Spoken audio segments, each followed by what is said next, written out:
Hello students, class 10th का आपको पढ़ना है क्वाड्रेटिक फार्मूला। क्वाड्रेटिक फार्मूला होता क्या है आज हम इस वीडियो में पढ़ेंगे। ये क्वाड्रेटिक फार्मूला जो होता है किसी भी क्वाड्रेटिक इक्वेशन को सॉल्व करने के लिए एक फार्मूला होता है, जो फार्मूला पे हम पुट करके कोई भी हम क्वेश्चन सॉल्व कर सकते हैं। ठीक है, आपको हम पिछले वीडियो में बताए हैं कि कंप्लीटिंग द स्क्वायर मेथड, उस मेथड का क्या करेंगे हम यूज करेंगे। पहले देखिए, जो आपका क्वाड्रेटिक इक्वेशन होता है a x square plus b x plus c equal to 0 इस फॉर्म में होता है। आपको ये हम इंट्रोडक्शन पार्ट में ही बताए हैं।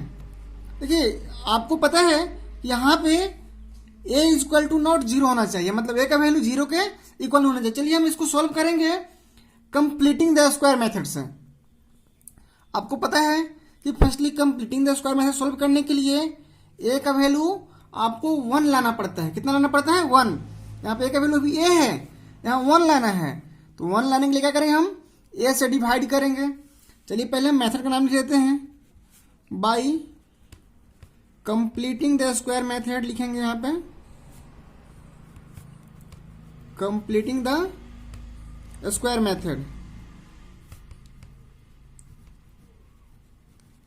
अब हम क्या करेंगे, यहाँ पे ए के यहाँ पे 1 लाना है, तो हम करते हैं डिवाइड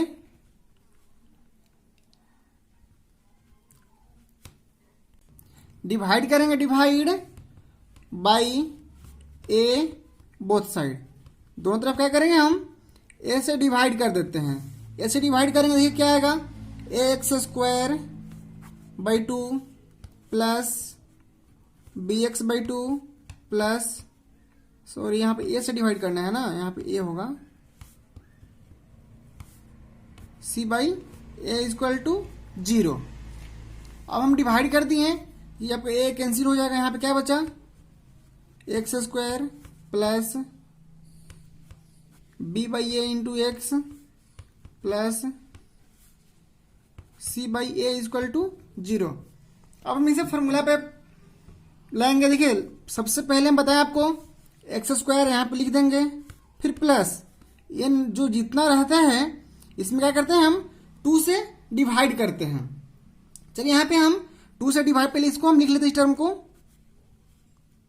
क्या करेंगे हम 2 से डिवाइड करेंगे। देखिए यहाँ पे b बाई ए था, इसमें हम 2 से डिवाइड करेंगे, कितना आ जाएगा b बाई 2a, यानी कि b बाई 2a का स्क्वायर, फिर एक बार माइनस करते हैं b बाई 2a का square plus c by A equal to 0। आपको हम पिछले वीडियो में बता दिए हैं, पिछले क्वेश्चन में कंप्लीटिंग द स्क्वायर मेथड को ऐसे ही सॉल्व करते हैं। ठीक है, अब देखिए यहाँ पे यहाँ से लेकर यहाँ तक आपको फॉर्मूला पे आ जाएगा। देखिए फॉर्मूला क्या आएगा, यहाँ पे आपका एक्स स्क्वायर है, ए स्क्वायर हो जाएगा, फिर प्लस 2ab, ये देखिए 2ab के फॉर्म में है। कैसे दिखाते हैं आपको हम, 2 ए का वैल्यू x और b का वैल्यू कितना है b बाई 2a, यानी कि b by 2a, 2a cancel होगा, आपका क्या बचा आपका, सॉरी 2 कैंसिल होगा, a नहीं कैंसिल होगा, आपका बच गया bx by a, bx by a। यहाँ पे bx बाई a है, आपको इसी फॉर्मूला पे है, यानी कि a प्लस बी का होल स्क्वायर के फॉर्मूला पे है, तो यहाँ पे लिख सकते हैं हम x प्लस b का वैल्यू b बाई 2a का होल स्क्वायर, फिर माइनस, इसे सोल्व करेंगे हम तो क्या आएगा, b स्क्वायर डिवाइड में आएगा 4a स्क्वायर और plus c by A equal to 0। अब हम दोनों टर्म को क्या करेंगे, इक्वल टू उधर भेजेंगे, b plus b by 2a equal to, दोनों को भेजते हैं, ये माइनस में है, उधर जाएगा तो प्लस में हो जाएगा, और फिर ये प्लस में तो यहाँ पे ये माइनस में जाएगा उधर। अब हम इसमें एलसीएम लेंगे, ये तो ऐसे ही लिख देंगे इसको हम, ठीक है, इसका एलसीएम लेंगे, एलसीएम कितना आएगा 4a स्क्वायर a है, तो एलसीएम लेंगे तो 4a स्क्वायर एलसीएम आएगा, 4a स्क्वायर से डिवाइड करेंगे, 1 बार में कटेगा तो यहाँ पे 1 में गुना करेंगे तो b स्क्वायर माइनस, इसमें डिवाइड करेंगे a से, a कैंसिल होगा, सिर्फ 4a बचेगा, 4a में c से करेंगे तो 4ac। यहाँ तक क्लियर है। अब देखिए यहाँ पे आपका यहाँ पे स्क्वायर है, उधर जाएगा तो रूट में जाएगा। यहाँ पे B square minus 4ac divide में 4a स्क्वायर। ठीक है, अब देखिए इसको सॉल्व करेंगे, रूट से इसको बाहर निकालेंगे। आपको पता है जब यहाँ पे रूट में आता है तो प्लस और माइनस दोनों में होता है, क्योंकि पिछले वीडियो में हम ऐसा बताया आप लोगों को। तो देखिए इसको हम सॉल्व करते हैं, x plus B by 2a equal to plus minus, ये तो रूट से बाहर नहीं आएगा, तो B square minus 4ac divide 4 को बाहर लाएंगे तो 2 आएगा, a स्क्वायर बाहर लाएंगे तो सिर्फ a आएगा। आपका इतना आ गया। अब यहां से क्या करेंगे, हम x का वैल्यू फाइंड करेंगे। देखिए x बराबर क्या होगा, x बराबर होगा, यहाँ पे प्लस में है उधर जाएगा तो माइनस में, ये आपका जो प्लस में है बराबर को उधर भेजेंगे माइनस में आएगा, तो फर्स्टली हम इसे ही लिखेंगे minus b by 2a plus minus b square minus 4ac divide 2a।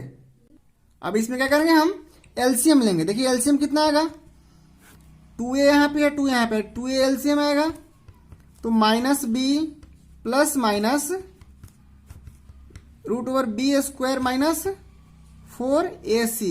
यही आपका जो फॉर्मूला हो गया, क्वाड्रेटिक फॉर्मूला हो गया। देखिए ये तो फॉर्मूला ऐसे हो गया। अभी इसको आगे भी हम सोल्व कर सकते हैं।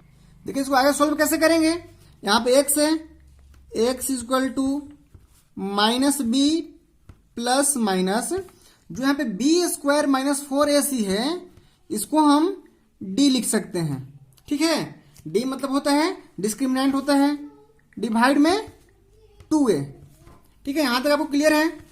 इसी को हम क्या किए हैं, बी स्क्वायर माइनस 4ac को हम यहाँ पे d लिखे हैं, क्योंकि आपका यहाँ होता है d मतलब डिस्क्रिमिनेंट होता है। आपको बताएंगे इसके बारे में आगे। देखिए यहाँ पे अब हम यहां से क्या लिख सकते हैं, वेयर, देखिए यहाँ पे प्लस माइनस है तो एक बार प्लस में और एक बार माइनस में लिख सकते हैं। यानी कि पहले हम क्या करते हैं, एक बार प्लस में लिखते हैं, ठीक है, x का वैल्यू एक बार प्लस में लिखते हैं और फिर एक बार x का वैल्यू लिखते हैं माइनस में।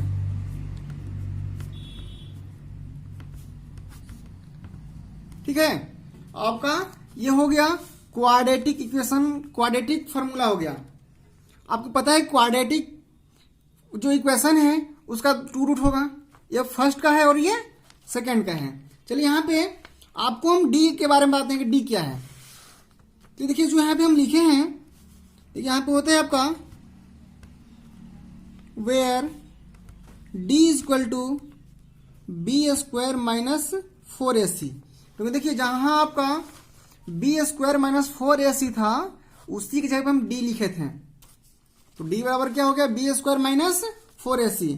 अब इसे कहते क्या हैं, इज कॉल्ड, इसे डिस्क्रिमिनेंट बोलते हैं। ठीक है, इसे हम बोलते हैं डिस्क्रिमिनेंट बोलते हैं। अब देखिए आपका जो ये रूट जो होता है रियल होता है, इमेजिनरी होता है, और जो रूट होता है वो डिपेंड किस पे करता है, डी पर ही डिपेंड करता है। देखिए डिपेंड डी पे क्यों करते हैं, आपको हम इसके बारे में बताएंगे। ये द नेचर ऑफ रूट्स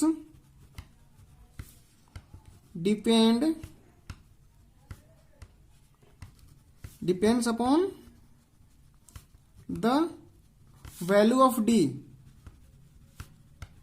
ठीक है, जो इसका रूट्स है आपका रियल होगा, इमेजिनरी होगा, ये जो डिपेंड किस पे करता है, आपका डी पे करता है।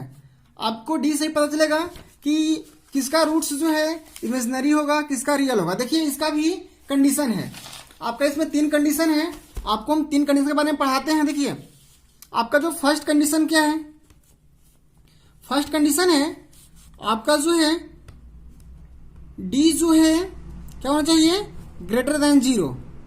ठीक है, डी का वैल्यू क्या होना चाहिए, 0 से बड़ा होना चाहिए। जब आपका 0 से बड़ा होगा डी का वैल्यू, तो आपको क्या होगा, ये 2 डिस्टिंक्ट रियल रूट होगा। जब आपका d का वैल्यू 0 से बड़ा होगा तो आपका 2 डिस्टिंक्ट रियल रूट्स होगा। ठीक है। और सेकेंड आपका केस क्या आएगा, अगर d का वैल्यू 0 के बराबर आएगा, जब हम सॉल्व करेंगे और d मतलब डिस्क्रिमिनेंट आपका जब 0 आ गया तो आपका क्या होगा, 2 यहाँ पे है 2 डिस्टिंक्ट है, मतलब कि दोनों जो है अलग अलग आएगा। और जो सेकेंड में d का वैल्यू 0 के बराबर आएगा वहां पे होगा आपका 2 इक्वल